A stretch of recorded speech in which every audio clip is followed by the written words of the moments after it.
A mother. A German shepherd. She stood trembling in the snow. Her body was wrapped around two tiny puppies, barely breathing.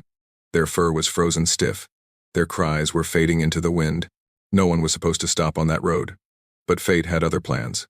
A former Army Ranger driving through the storm, with nothing left to live for, saw them through the blur of falling snow. 3 lives, hanging by a thread. When he opened his truck door and reached out his hand, something in both of them changed forever. What happened next will make you believe that even the coldest hearts can thaw when love finds its way. Before we begin, tell me, where are you watching from? Drop your country in the comments below. The late winter air over Iron Ridge carried a silence that could drown a man. The snow had been falling for hours, layering the mountain road in thick white, blurring the line between heaven and earth. A thin blue twilight settled across the Montana pines, their branches bending low under the storm's weight. Somewhere between the wind and the whisper of snowflakes on the windshield, Lucas Thorne wondered, not for the first time, if the world had forgotten him. He had been driving for miles with no destination, his pickup's tires biting through slush, the heater humming faintly. Lucas, 38, tall, broad-shouldered, with the posture of a man trained never to collapse. He looked like someone carved from old stone and hard winters. His face was weathered and sharp, bearing a short, trimmed beard the color of ash and sand. The faint streaks of gray in his dark hair made him seem older than his years, though his eyes were still the clear steel blue of a man who once believed in purpose. Once, he had been an Army Ranger, the kind of soldier others followed without question. Now, he was just a name in a small-town mechanic's ledger, a man who lived alone in a cabin, at the edge of Iron Ridge, haunted by a love and a war he could not leave behind. The storm pressed harder. Snow wrapped the trees and power lines into pale ghosts. Lucas's wipers struggled. The world outside became a tunnel of white. He slowed as he approached a curve he knew well, a place where the guardrail bent outward, where years ago a truck had gone off the road. He had seen the cross nailed there once, white against the pines. He didn't know whose it was, but he always slowed when passing it, as if grief had become a landmark. And then, he saw it, something dark against the snow. At first it looked like a fallen branch, but the shape moved, shivering, low and small. Lucas hit the brakes. His truck slid, fish-tailed, stopped with a soft crunch of tires in the powder. The wind howled through the mountain pass as he squinted through the window. There, barely visible under a drift, was a large German shepherd, her fur matted with ice. She was curled protectively around 2 tiny puppies, their bodies pressed into her chest for warmth that no longer came. Lucas's chest tightened. He opened the door. The cold slapped him full in the face. Snowflakes clung to his beard as he stepped out, boots sinking deep. The air smelled of pine and frozen earth. He crouched slowly, lowering himself to their level, his breath visible in shaky clouds. "Hey there," he said it softly, his voice low and rough, the kind of voice that had once given orders through radio static and sandstorms. "Easy, girl." The mother dog lifted her head, her eyes, amber, wild, frightened, locked on his. She didn't growl. She didn't move. Only her gaze spoke. A question, a plea. Her fur was black and tan, thick, but soaked, clumped with frost. One ear drooped slightly, maybe from an old injury. Beneath her, the 2 puppies barely stirred, tiny replicas of her, their paws trembling, breath faint. Lucas knelt closer, extending his hand through the wind. The snow bit into his skin, freezing his knuckles. He could feel the tremor in his fingers, not from the cold, but from the memory that slammed into him like a wave. It had been 2 winters ago. Another storm, another road. His wife, Sarah, sitting beside him, singing softly to the radio before the tires hit black ice. He still remembered the scream of twisting metal, the sickening silence that followed, the blood on his gloves. He had pulled her from the wreckage, carried her through the snow until his legs gave out. She had looked up at him then, her lips blue, and whispered, "It's not your fault." But he had never believed her. Since that day, Lucas had carried the guilt like a second heartbeat, steady, unrelenting. Now, looking into the dog's eyes, he saw the same desperation, The same fight against an ending that felt inevitable. He swallowed hard, the ache in his throat thick. "You're not dying out here." He murmured it. "Not tonight." Behind him, the wind screamed across the ridge. He could hear the faint jingle of his truck keys swinging from the ignition. The warmth from the cab called to him, but he didn't move. Slowly, he unzipped his jacket, removed his scarf, and held it out. The dog's ears twitched. One of the pups gave a weak, pitiful sound, a breath that could have been a cry. Lucas moved closer, inch by inch, his knees sinking into the snow. "It's okay." His voice softened, almost a whisper now. He had spoken those same words years ago to a dying soldier in Kandahar. A young man, barely 20, shot through the lung. The boy had gripped Lucas's hand and smiled through the blood, believing the lie because Lucas had made it sound like hope. Now, he didn't know if he was lying again.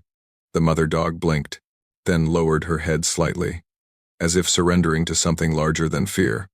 Lucas took another step. His hand trembled as he reached out, palm open, fingers stiff. His breath caught when she didn't pull away. Instead, her nose touched his fingertips, cold and damp. Her eyes held his for one long second, and in that fragile silence, something in him cracked open. He could feel the sting in his eyes before he realized he was crying. "You're safe now," he whispered. The words escaped like a confession. The snow thickened, falling in slow, heavy flakes. Lucas carefully lifted one of the puppies, wrapping it in the inner fold of his jacket. It was lighter than he expected, bones and trembling warmth. The mother watched, tense, but still. When he reached for the second pup, she shifted, letting him. The movement cost her strength. He saw her body sag. He looked at her. "Come on, girl. Let's get you out of this." He stood, turning toward the truck, the wind cutting at his face.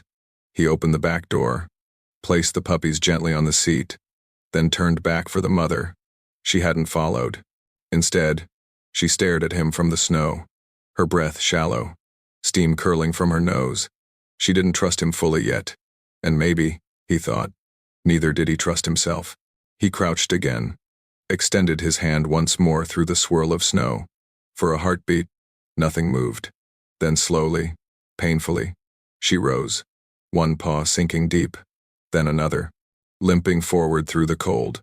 Lucas stayed still, his hand steady in the freezing air. Behind him, in a house tucked further down the road, Martha Vance stood by her kitchen window. The widow's hair was white as frost, her frame slight but steady. She wore a faded green cardigan and house slippers, the kind old people never throw away. She noticed the truck lights parked too long near the curve, and frowned. The storm was getting worse. Her heart, weary but still tender, stirred with unease. She reached for a candle on the table, lit it, and whispered a prayer. Let whoever's out there find their way home. Back on the roadside, Lucas's hand hovered in the cold. The German shepherd took another step forward, her paw prints filling slowly with snow. The wind howled around them, wrapping man and animal in the same fragile world of white. He could feel her warmth now, faint, but real. "It's okay," he whispered again, his voice barely audible under the storm. "You're safe now." And as the mother dog pressed her nose against his palm, leaning into that trembling human hand, Lucas realized this was the first time since Sarah's death that he had reached out, not to hold on, but to save. The snow kept falling, covering the tracks behind them. In that small circle of storm and breath and trembling trust, two broken souls found the courage to move toward warmth again. The snowstorm had thinned by the time Lucas Thorne reached his cabin at the edge of Iron Ridge. The headlights of his truck cut a narrow tunnel through the fading white. The world outside was now quiet, heavy, like breath held too long.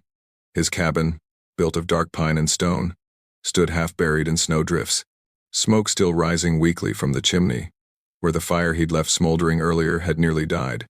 He parked the truck close to the porch, stepped out, and the cold bit his skin sharp as needles. Inside the cab, the two puppies huddled in a nest of wool blankets, faint tremors rippling through their tiny frames. Their mother, Luna, lay still on the seat beside them, her fur crusted with ice, eyes half open, but alert. She had not fought him when he lifted her into the truck earlier, though her gaze had stayed weary, as if she was willing to trust only until her strength returned. Lucas opened the door and spoke softly. "We're home. Let's get you warm." He carried Luna first, cradling her weight against his chest. She was lighter than she looked, her ribs pressing against his arm, her breath shallow, but steady. He could feel the steady rhythm of her heart against him, a fragile percussion that kept time with his own. Inside, the cabin smelled of pine wood, coffee, and the faint trace of engine oil. The single-room space was simple but solid. A brick hearth on one wall, a small table near the window, 2 framed photos that had gathered dust, one of him in uniform, another of a woman smiling against a field of wheat. Sarah. He paused just a heartbeat before turning toward the fire. He laid Luna near the hearth on an old wool rug, then rushed back to the truck for the puppies. Bear and Ash. He didn't know their names yet, but the thought formed anyway. They were so small they could fit into his hands. He wrapped them in a spare flannel shirt and placed them against their mother's belly. Luna stirred weakly, nosing each pup, checking, counting. Lucas added logs to the fire, the dry wood catching with a sigh of sparks. The orange glow spread across the room, dancing over the rough wood walls, across his tired face, and onto the 3 lives he'd pulled from the snow. Hours passed in silence, except for the crackling fire and the rhythmic sound of breathing. Small, uneven, but alive. Lucas sat on the floor, leaning against the wall, watching them. His own hands, scarred and calloused from years of war, looked foreign beside such fragile creatures. He remembered a night in Afghanistan years ago, when he and his team had found a wounded street dog near a collapsed building. They'd fed it scraps from their rations, watched it limp away into the desert. "Funny," his teammate had said then. "How we always save everything except ourselves." Lucas hadn't understood the truth of that, until now. By dawn, the worst of the storm had passed. The sky outside the small window glowed a soft gray, snow still whispering against the glass. Luna had begun to regain strength. She lifted her head when Lucas knelt beside her, her eyes softer than before. Her fur, now dry, shimmered under the firelight, thick, black and tan, with streaks of silver down her muzzle. She looked older up close, maybe 6 or 7 years, a veteran in her own right. He reached out slowly, and she allowed his touch on her head. "Luna," he said quietly, testing the word. It felt right. Moonlight in the dark. Strong, loyal, wounded, but proud. The smaller puppy, the one with the lighter paws, sneezed suddenly and stirred. "Bear," Lucas murmured, smiling faintly. The other one, darker, stubbornly clung to his mother's side, pushing his tiny nose against her fur. "And you?" he said. "You're Ash." He sat back, the names anchoring him in a strange peace. For the first time in years, there was warmth in the cabin that wasn't just from the fire. A knock came at the door, a soft, hesitant sound. Lucas tensed, instinct flaring before memory caught up. He opened it to find Martha Vance standing there, her figure small and wrapped in a thick wool coat the color of faded plum. Her cheeks were flushed from the cold, wisps of silver hair escaping the scarf tied beneath her chin. Martha had lived down the road for as long as Lucas could remember.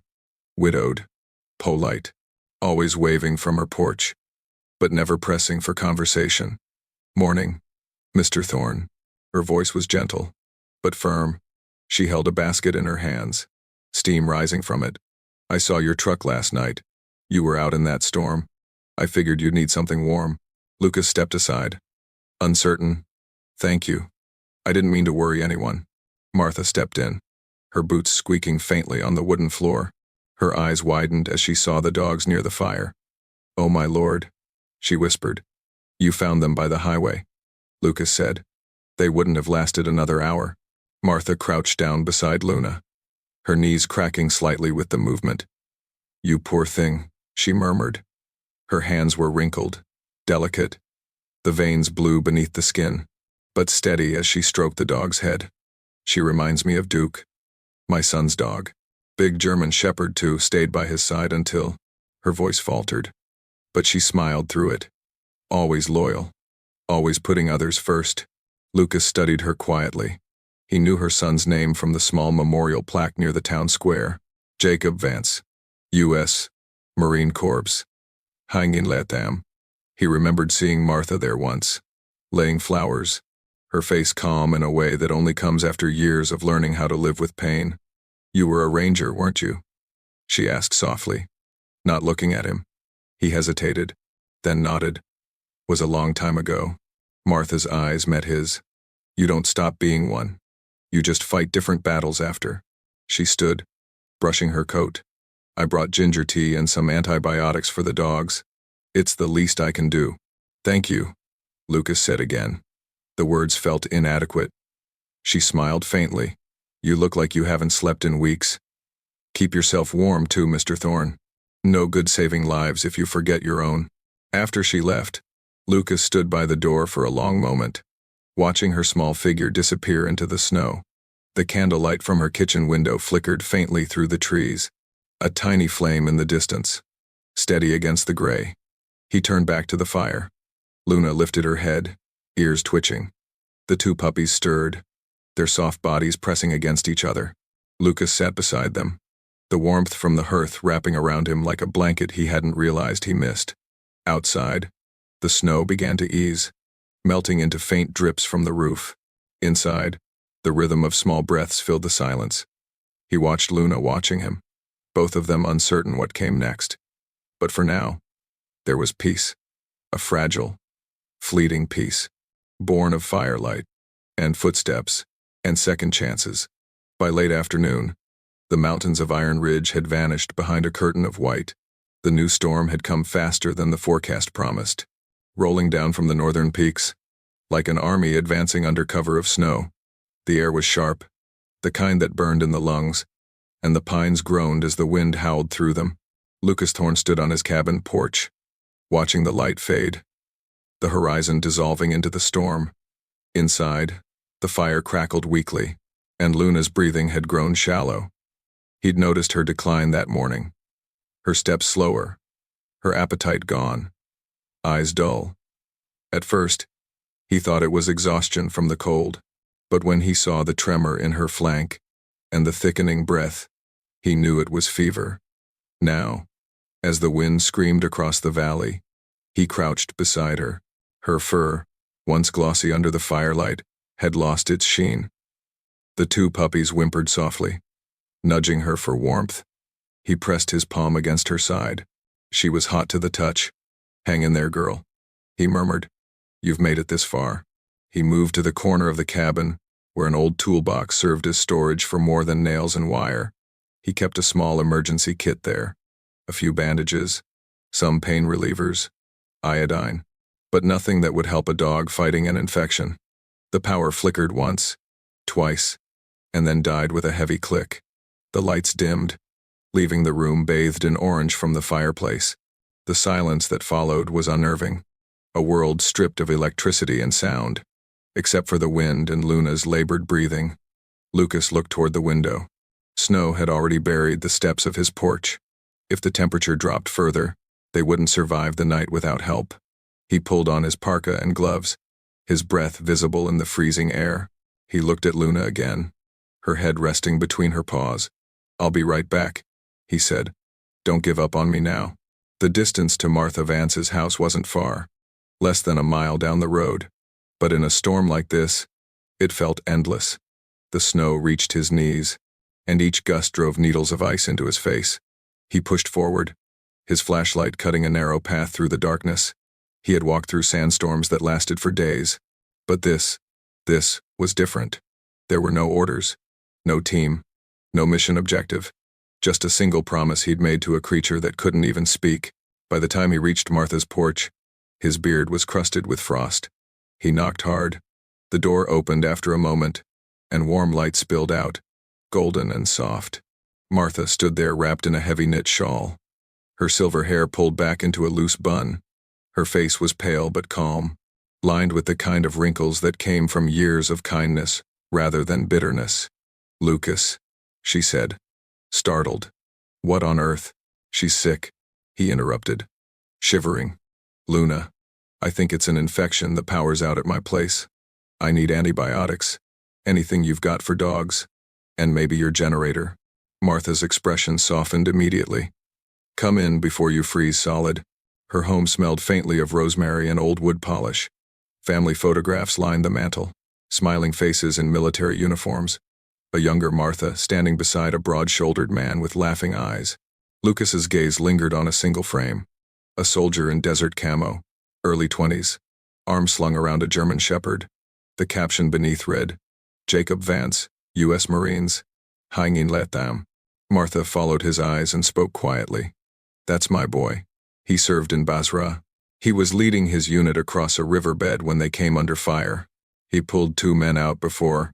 She stopped herself, then exhaled. The dog survived. They sent him back to me afterward. Duke. He lived for 4 more years. Slept beside my bed every night until the end. Lucas nodded, throat tight. He must have been loyal. She smiled sadly. Too loyal. Sometimes they love us past the point of reason. She moved to a cabinet and rummaged through bottles. Here, she said, handing him a small container. These are antibiotics for infections. You'll have to crush them, mix with water. And take this, she added, lifting a portable heater. It's battery-powered, won't last forever, but it'll help. Lucas hesitated. I can't take your last one. Martha's eyes softened.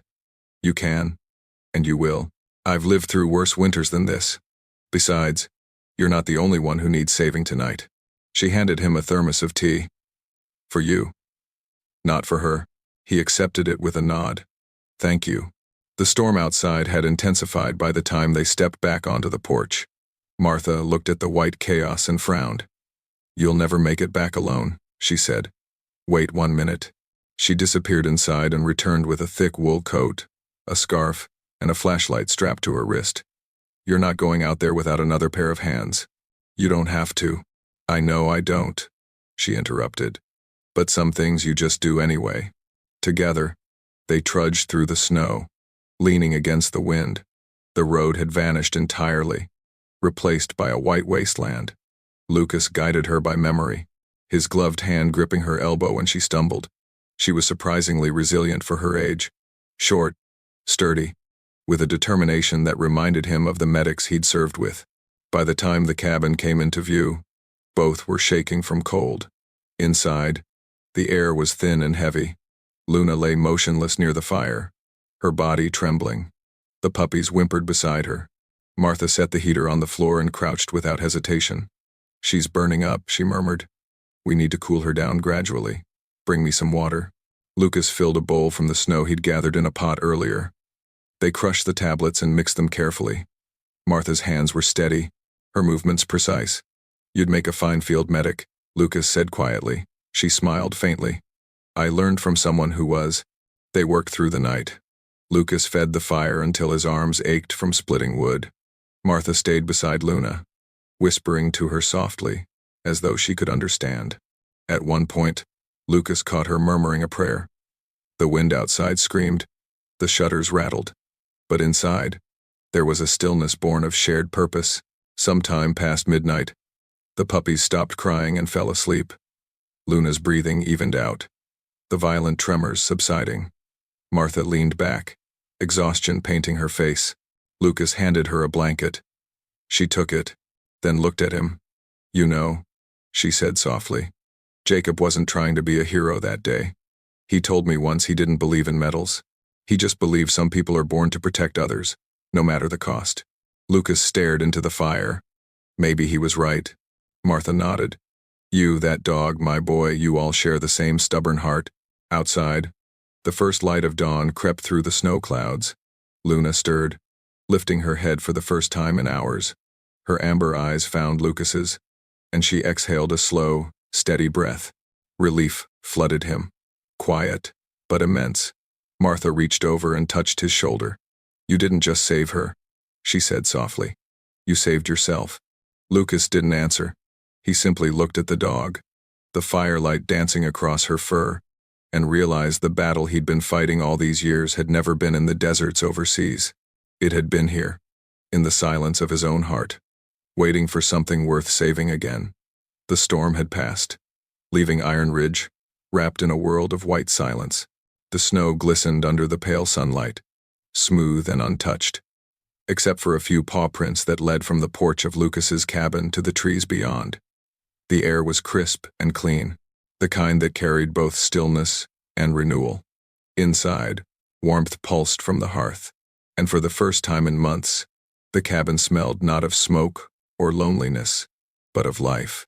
Wet fur, pinewood, and something quietly human. Luna lay near the fire, her breathing strong again, her fur once more thick and shining. She had regained her strength quickly after the fever, though a small scar still marked her shoulder where Martha's careful treatment had helped the infection drain. Her eyes followed the movement of her two puppies, Bear and Ash, who were now sturdy enough to run clumsily across the wooden floor. They wrestled with each other, paws thumping, tails wagging wildly. Bear, the lighter of the two, with sand-colored paws, was bold and curious. He barked at his own reflection in the iron kettle, tail beating like a drum. Ash, smaller and darker, preferred to stay close to his mother, but occasionally darted forward to tug at his brother's ear. Their antics filled the room with small, chaotic bursts of joy, chasing away the ghosts that had long haunted Lucas's walls. Lucas sat at the workbench by the window, fixing a broken latch. His hair, now longer and untrimmed, curled slightly at the nape of his neck. The sunlight caught the silver streaks among the brown, making him look older, but calmer, as if the weight on his shoulders had begun to shift. He glanced over at the dogs, a faint smile tugging at his lips. The sound of their paws was rhythmic, like the echo of a heartbeat he'd forgotten he had. "You two are trouble," he muttered. Bear barked in reply, as if to agree. Martha Vance had started visiting more often after that night of the storm. Sometimes she brought soup, sometimes just company. She arrived that morning with her usual soft knock, wrapped in her heavy plum-colored coat, her scarf tucked neatly under her chin. Her cheeks glowed pink from the cold. "I come bearing gifts," she announced, holding up a basket. "And before you argue, I don't take orders from retired soldiers." Lucas chuckled, a low sound, rough from disuse. "You sure you want to keep trudging through the snow for a man who lives with 3 freeloaders?" Martha's eyes twinkled. "Those freeloaders saved you, if I recall correctly. And besides, I needed to see them." She leaned down as Bear ran to greet her, his tail sweeping the floor like a feather duster. "Well, look at you," she said, scratching his ears. "You've gotten big enough to cause trouble." Ash hung back shyly, watching with cautious eyes. Martha extended her hand. "Come here, little one." Slowly, the puppy approached, pressing his nose against her palm. While Martha set down her basket, Lucas noticed her limp slightly, something he hadn't before. "You all right?" he asked.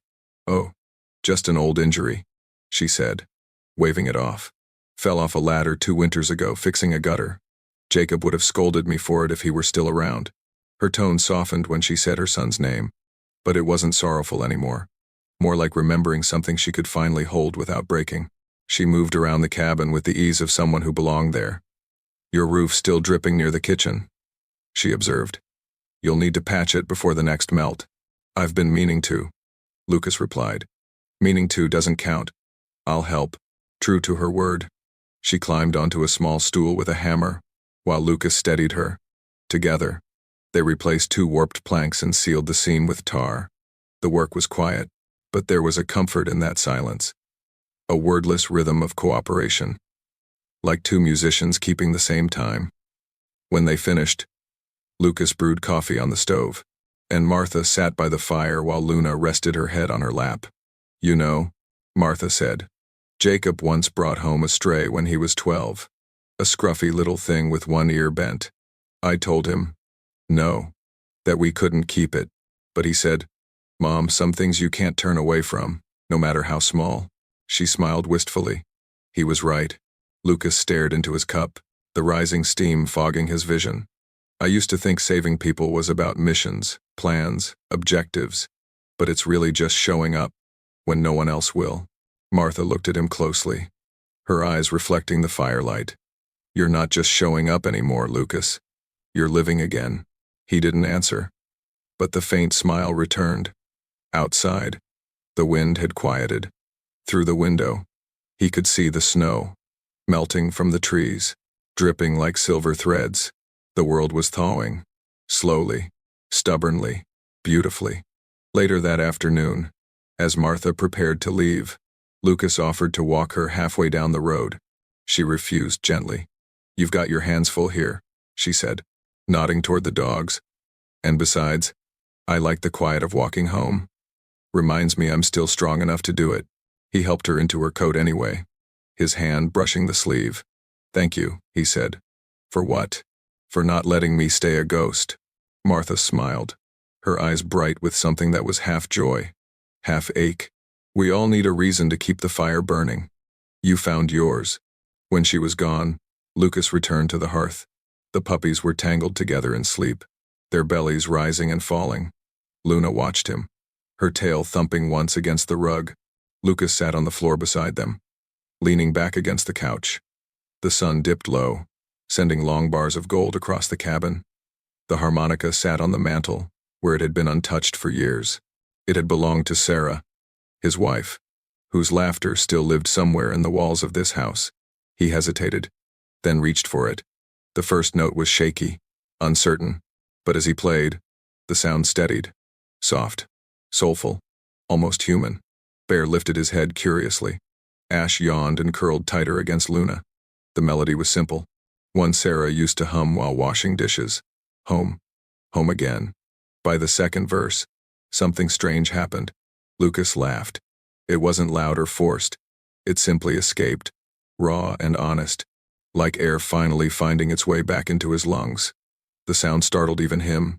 Outside, the sky blushed orange as the sun slipped behind the pines. Through the window, Martha paused on her walk home. She turned at the sound of the harmonica faintly carried through the wind. Inside the cabin, she could see through the glass. Lucas sitting cross-legged, the dogs curled around him, firelight glowing against his face. For the first time since Jacob's death, Martha felt tears, not of grief, but peace. She whispered to herself, "He's finally home." And in that quiet mountain valley, laughter, small, human, and whole, found its way back to both of them. The first sign of trouble came on a quiet morning that smelled of melting snow and coffee. The air outside the cabin had softened. Spring was coming to Iron Ridge. Patches of grass peeked through the white crust, and the stream behind Lucas's land had begun to sing again beneath its thin skin of ice. Inside, the warmth of the fire mixed with the sound of Bear and Ash wrestling near the door, their paws clicking against the wooden floor. Luna watched from her favorite spot beside the hearth, head tilted, amber eyes bright with contentment. It had been weeks since the storm, and life had found its rhythm, simple, wordless, and whole. Lucas sat by the window, oiling the worn harmonica in his hands. His beard had grown in, salt and pepper now, softening the sharpness of his jaw. He looked older than his 38 years, but steadier, his movements patient, deliberate. He had learned to measure peace the way soldiers learn to measure distance, by how long it lasts before something breaks it. The break came in the form of a knock, 3 firm raps on the wooden door, too sharp to belong to Martha. Luna's ears shot up. Bear and Ash froze mid-play, tails rigid. Lucas frowned, stood, and opened the door. A man in uniform stood on the porch, his presence cutting through the calm like a blade through frost. He was in his early 40s, tall, built solid from years outdoors. His uniform bore the dark green insignia of the Montana Department of Wildlife. The name patch read Reynolds.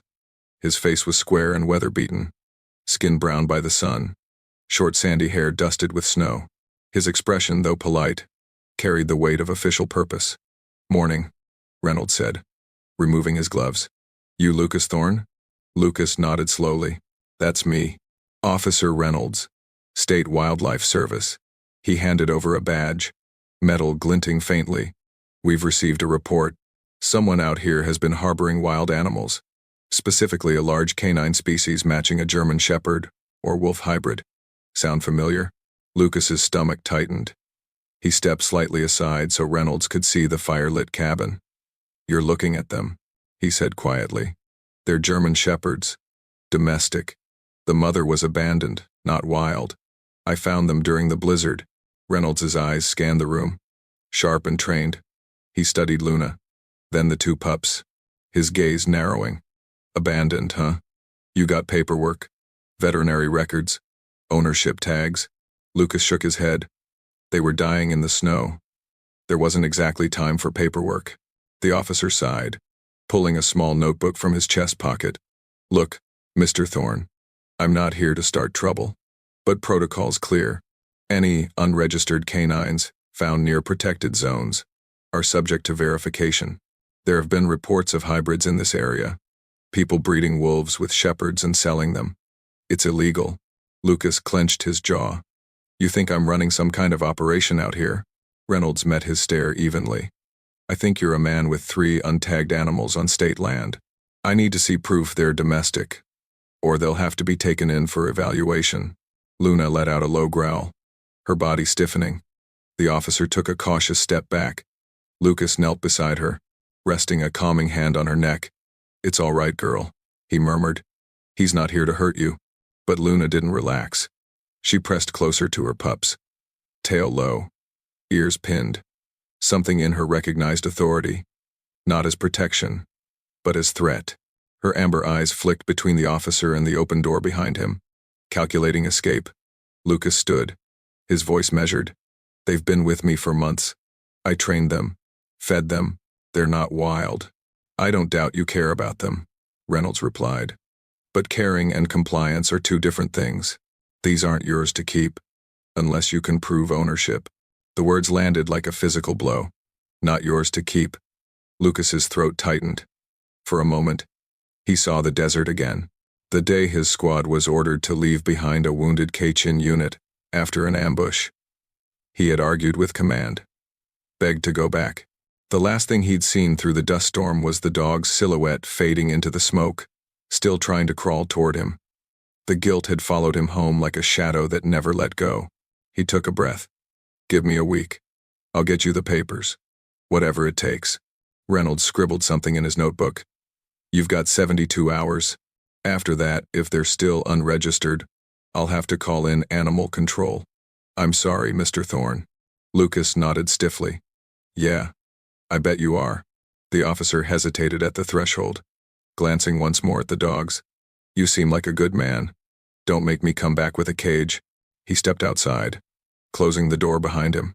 Silence filled the cabin, thick and uneasy. Luna whimpered softly, pacing near the door. Lucas crouched to comfort her, but she recoiled, tail tucked, eyes wild. Then, in one quick motion, she turned, nudging Bear and Ash toward the back door. Before Lucas could react, she pushed the latch open with her nose and bounded into the snow. Luna, Lucas shouted, lunging after her, but she was fast, her body disappearing into the white with the 2 pups at her side. Only the faint trail of paw prints remained, leading toward the forest. He stood in the doorway, breath-ragged, watching the family vanish beneath the trees. For the first time since Sarah's death, he felt that same hollow implosion inside him. The silence, after loss, louder than any explosion. By nightfall, Martha arrived, lantern in hand. Her expression turned grave when she saw Lucas sitting by the extinguished fire, the empty collars on the table. I heard the truck from town, she said softly. Who was it? State officer. Said they weren't mine to keep. His voice was low, hoarse. They're gone, Martha.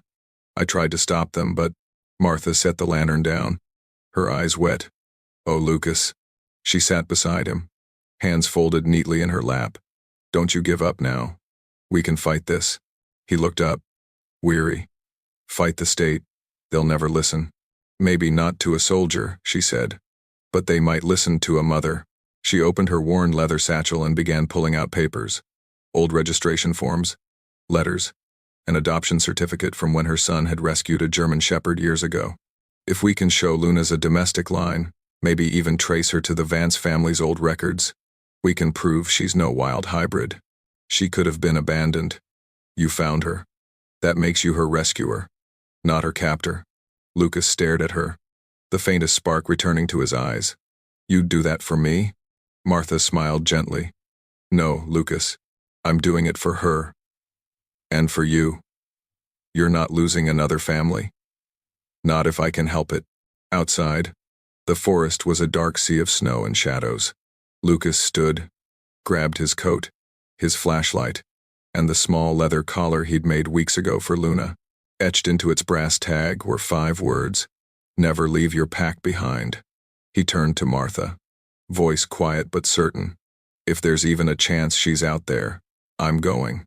Martha nodded. "Then go. But don't go alone in your heart this time." He stepped into the cold, the beam of his flashlight cutting through the night. Snowflakes swirled like ghosts around him as he followed the fading tracks into the forest, whispering the same words that had once guided him through war zones and loss alike. "Hold on, girl. I'm coming." Night had swallowed Iron Ridge whole, the forest reduced to a blur of white shadows and breathless cold. Lucas's flashlight cut through the darkness in trembling arcs, its beam slicing across tree trunks glazed in frost. The wind howled low through the valley, carrying the smell of snow and pine sap. Each step he took sank deep into the drifts, boots crunching through ice and silence. The footprints he followed, 3 sets, 1 larger and 2 small, were fading fast under the fresh snowfall. He kept his eyes on them, his breath coming out in ragged bursts of steam. "Hold on, girl," he whispered into the night. "Just hold on."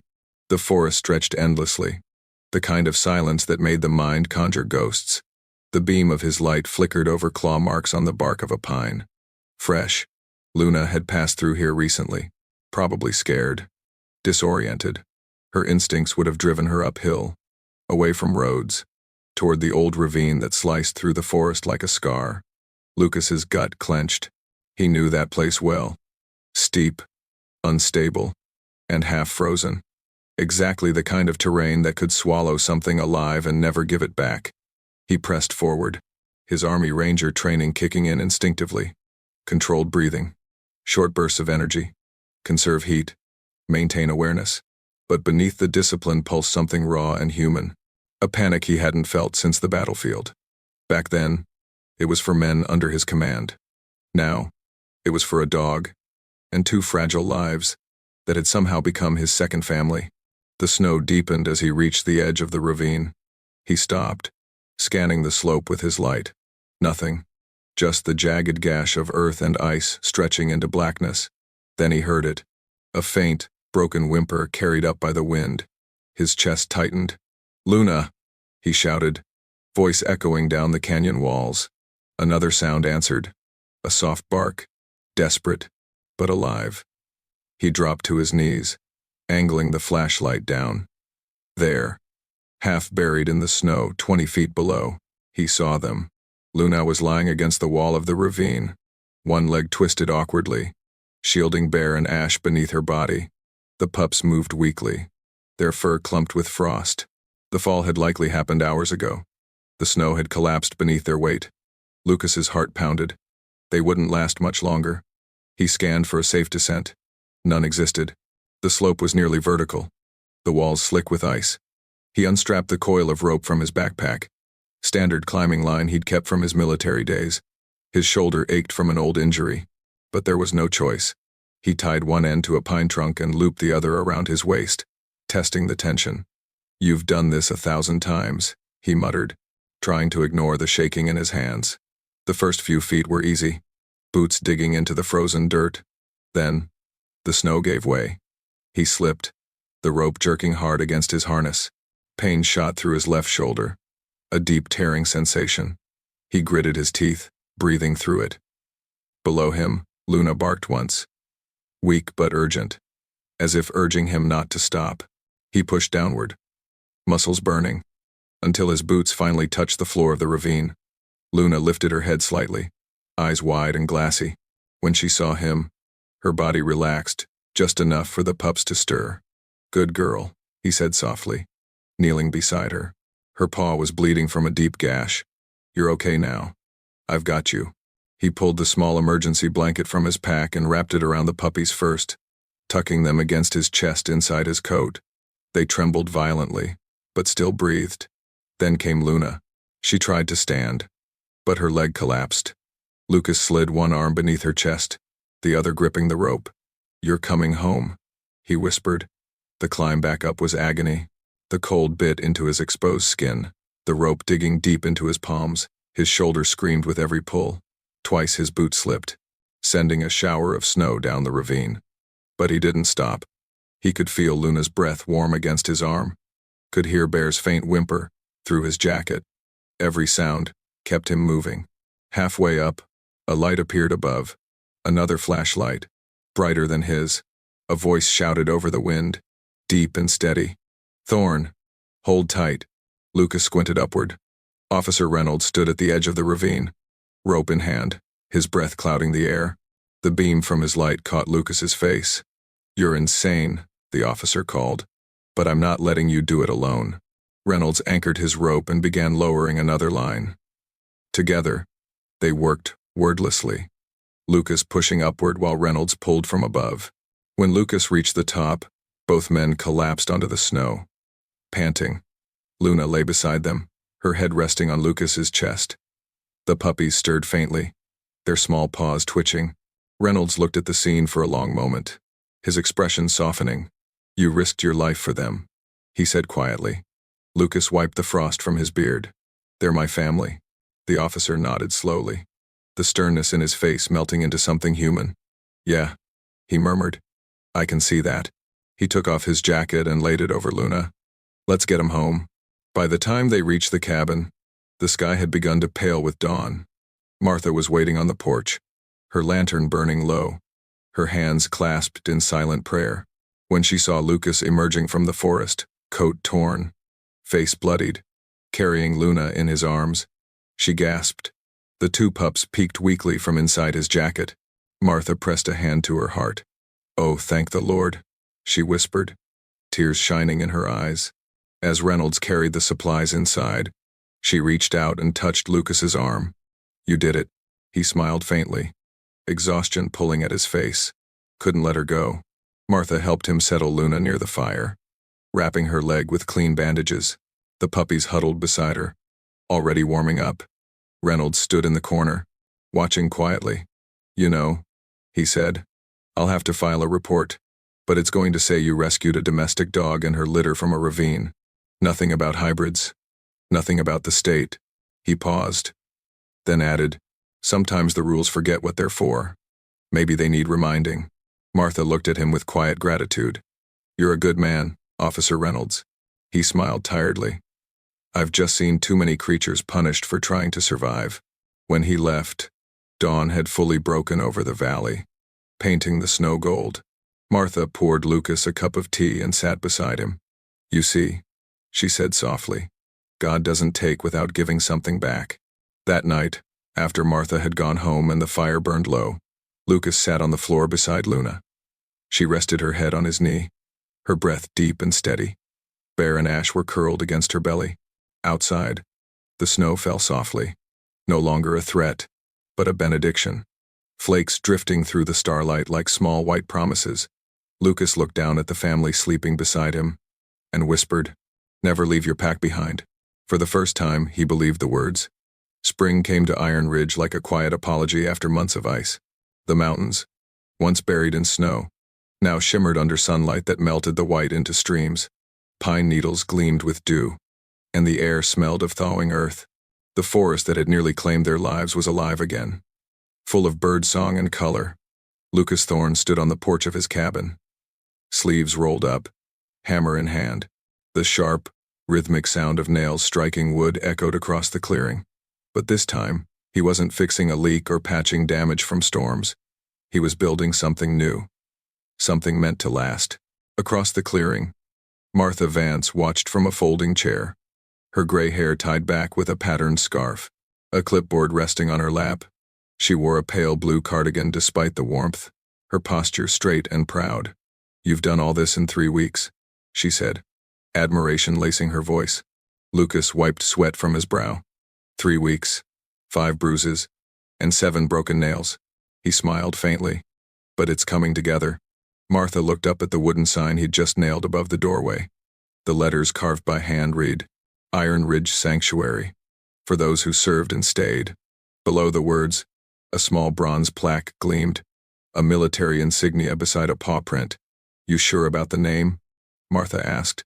Lucas nodded. This place saved me. Maybe it can do the same for others. The kind of soldiers who came home but didn't know what to do with the silence. Martha's eyes softened. And the dogs, they fought the same battles, he said quietly. They deserve peace too. The idea had taken root during the long winter nights, when he sat by the fire with Luna's head on his lap, and the two pups curled at his feet. He'd realized then that what had healed him wasn't just survival. It was connection. The way Luna had trusted him, despite her fear. The way Bear and Ash had grown from trembling shadows into spirited young dogs. They had rebuilt something inside him that war had taken away. Now, with the help of Officer Reynolds and Martha, Lucas was turning that healing into a mission.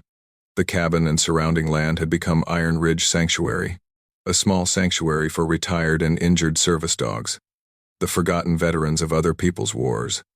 Officer Reynolds drove up that afternoon in his dusty green state truck, parking near the edge of the field. He stepped out carrying a box of supplies, leashes, harnesses, and freshly printed permits. His uniform jacket was off, sleeves rolled to the elbow, revealing strong arms marked by old scars. You weren't kidding, he said, glancing around at the new kennels and fenced training yard. You've built yourself a base camp. Lucas grinned. Guess I never learned how to sit still. Reynolds walked over, handing him a stack of papers. Everything's cleared. Iron Ridge Sanctuary is officially recognized as a rescue and rehabilitation site. You'll get some funding through the state's Veteran Outreach Program. And, he hesitated, then smiled. The department wants me to oversee your first intake. Lucas raised an eyebrow. You volunteering? Reynolds shrugged. Let's say I've been doing this job a long time. Feels good to be on the side of something that saves, instead of confiscates. Martha chuckled from her chair. I knew you had a soft heart under that badge. Don't tell anyone, Reynolds said, smiling wryly. By early May, the first rescues arrived. 3 German Shepherds, a Belgian Malinois, and an aging Labrador with cloudy eyes. All had served in the military or law enforcement. All carried invisible wounds. Lucas greeted each of them by kneeling, letting them approach first. He spoke softly, with the kind of patience that only someone who understood trauma could muster. Luna watched from the porch, her tail wagging slowly. Bear and Ash bounded nearby, full of curiosity. The new dogs followed her lead, drawn by her calm authority. She became the matriarch of the sanctuary, a silent teacher. When one of the newcomers, a scarred Malinois named Rex, refused food for 2 days, Luna approached him gently, lying beside him until he ate. Lucas watched the moment unfold from afar, the corners of his mouth lifting. Guess she's got the better instincts, he said. Martha documented everything. Her writing hand, though a bit shaky with age, was steady enough to capture the heart of it all. She began composing an article for the local magazine, the Montana Homestead Chronicle. Her piece wasn't about a hero soldier or a miraculous rescue. It was about a man and his dogs, and how love could rebuild what loss had shattered. The article ran in June under the title, The Haven at Iron Ridge, where healing has 4 legs. Within days, letters began arriving, handwritten envelopes with Montana, Colorado, and Wyoming postmarks. Some came from veterans who had lost their canine partners in service, others from widows who said the story made them cry. One letter, written in elegant cursive from Denver, simply said, You've reminded me that kindness still wins. Martha read each one aloud to Lucas in the evenings. Sometimes she laughed. Sometimes she wiped her eyes. Lucas listened quietly, one hand resting on Luna's head. The flood of gratitude from strangers didn't make him proud. It made him humble. They think I taught them something, he said one night. But truth is, these dogs taught me how to live again. By summer, Iron Ridge Sanctuary had become a small miracle in the mountains. The wooden fences gleamed with new paint, the fields alive with barking and play. Martha tended the flower beds by the gate, lavender and sunflowers. Her favorites. Reynolds dropped by weekly, half for inspections, half for coffee and conversation. Sometimes he'd stay late, telling stories from patrol days, while Bear dozed at his feet. Lucas began training sessions for volunteers, teaching them to handle the dogs with respect, not dominance. They've already done their fighting, he would say. Now they need gentleness. The volunteers, mostly locals and a few veterans from nearby towns, followed his lead. One late afternoon, as the sun dipped behind the pines, Lucas stood near the pasture, watching Luna chase Bear and Ash through the tall grass. Their fur caught the light like gold. Martha approached quietly, a warm breeze tugging at the edge of her shawl. She stopped beside him, looking out at the scene. "They're free because you let them be," she said softly. Lucas didn't respond right away. He watched as Luna paused, turning back toward him, her tongue lolling in a happy pant. Bear tackled his sister playfully, and the three of them tumbled together in the grass. The sight filled Lucas's chest with something too big for words. He exhaled slowly, the weight of years lifting. "Maybe freedom isn't about leaving," he said at last. "Maybe it's about finding somewhere worth staying." Martha smiled, eyes glistening. "Then I'd say you found it." As twilight spread across the valley, the laughter of dogs and the rustle of wind through pine trees merged into a single song, one of peace, purpose, and belonging. And for the first time, Lucas truly believed that Iron Ridge Sanctuary wasn't just a refuge for broken creatures. It was proof that broken things could still build beautiful worlds. By the time another summer reached Iron Ridge, the air no longer carried the bite of the old winters that once haunted Lucas's dreams. The valley had turned gold under the long daylight, the river clear and slow as glass, and the pine trees shimmered like emerald towers. The rescue center, once a cluster of wood and hope, now stood solid and alive. Kennels freshly painted, fences lined with climbing flowers, and laughter echoing from volunteers who had come to help.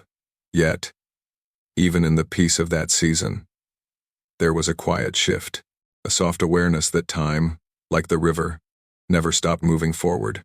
Luna had begun to slow down. Her once powerful stride had softened into a deliberate, careful walk. The fur around her muzzle was now flecked with gray, and her breath came a little heavier after every chase. But her eyes, the same deep amber that had met Lucas's hand in that first blizzard, still burned with gentle intelligence and calm. When the younger dogs played rough near the fence, she would watch, tail wagging lightly, as though teaching them with her patience rather than her bark. Lucas had noticed the change months earlier, though he said nothing. He just started rising earlier, taking her for shorter walks, brushing her coat longer at dusk, speaking to her softly about things only the heart understands. His own hair had grown a little grayer too, but his eyes were clearer, steadier. The heaviness that once defined him had been replaced by something quieter, a peace born not of forgetting pain, but of living with it. That morning, the sun climbed lazily above the hills, spilling gold across the grass. Luna lay near the porch, Bear and Ash pressed close against her sides. Lucas sat nearby, sipping coffee from a metal cup. Officer Reynolds was visiting again, dressed in plain clothes now, his badge replaced by sunburn and a carpenter's tan. He had taken early retirement and moved closer to Iron Ridge to help full-time. He leaned against the porch railing, arms folded, watching the dogs. "She's still the queen of this place," Reynolds said, voice low, but affectionate. Lucas smiled faintly. "She always will be." Martha joined them a few minutes later, carrying a tray of lemonade. At 70, her steps had slowed, but not her spirit. She wore a wide straw hat and a floral dress, her skin soft and weathered from years under mountain light. "You boys planning to work, or just philosophize?" she teased. Reynolds chuckled. "Depends who's asking. If it's you, I'll grab a hammer. If it's him, we're having a meeting." Lucas grinned, but his gaze stayed on Luna. "She's been quieter lately," he murmured. Martha set the tray down and followed his eyes. "She's telling you it's almost time," she said gently. That evening, the valley glowed under the orange haze of sunset. Lucas opened the wooden gate of the rescue field and whistled softly. Bear and Ash bounded forward, tails high. Luna hesitated for a heartbeat, then stood, her legs steady but deliberate. She looked back at Lucas, waiting. He walked beside her through the tall grass, the sound of cicadas humming all around them. They reached the edge of the open valley, the same place where a year ago he had found them buried in snow, the same land that had witnessed both death and rebirth. The hills shimmered under the fading sun, wildflowers painting streaks of purple and gold. Lucas knelt, resting a hand on Luna's back. "This is where I found you," he whispered. "Guess it's where I'm supposed to let you go." She turned her head toward him, eyes calm, almost knowing. Bear and Ash barked and sprinted ahead, chasing each other in the grass. Luna took one step, then another, her pace slow but certain. Lucas watched, his throat tightening as she paused midway across the field and looked back one last time. For a heartbeat, time held its breath. The light caught her fur, turning it silver and gold. "Go on," he said, voice cracking. "You're free." She turned, lifted her head toward the breeze, and ran. Her gait uneven at first, then strong again, like the echo of her younger self. The two pups followed close behind, their shapes growing smaller until they were just moving shadows in the golden distance.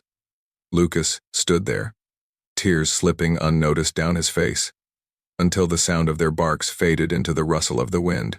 He smiled through the H. It wasn't lost this time. It was release. Later that night, the cabin was quiet. Only the steady ticking of the wall clock and the murmur of crickets filled the air. Lucas sat at his desk, pen in hand, writing by lamplight. His handwriting was firm, but unhurried. The letter addressed simply to Martha. "Dear Martha, I used to think a soldier's duty was to fight, to hold the line, to never let go. But now I know sometimes the bravest thing a man can do is help another soul live, then learn how to say goodbye. Luna taught me that. She didn't just survive. She showed me how to. Thank you for believing a broken man could build something good. Lucas." He sealed the letter, placed it beside Martha's basket of herbs she'd left on the table, and stepped outside. The night was warm, the moon pale and kind above the pines. Somewhere far off, a faint bark echoed, low, steady, and familiar.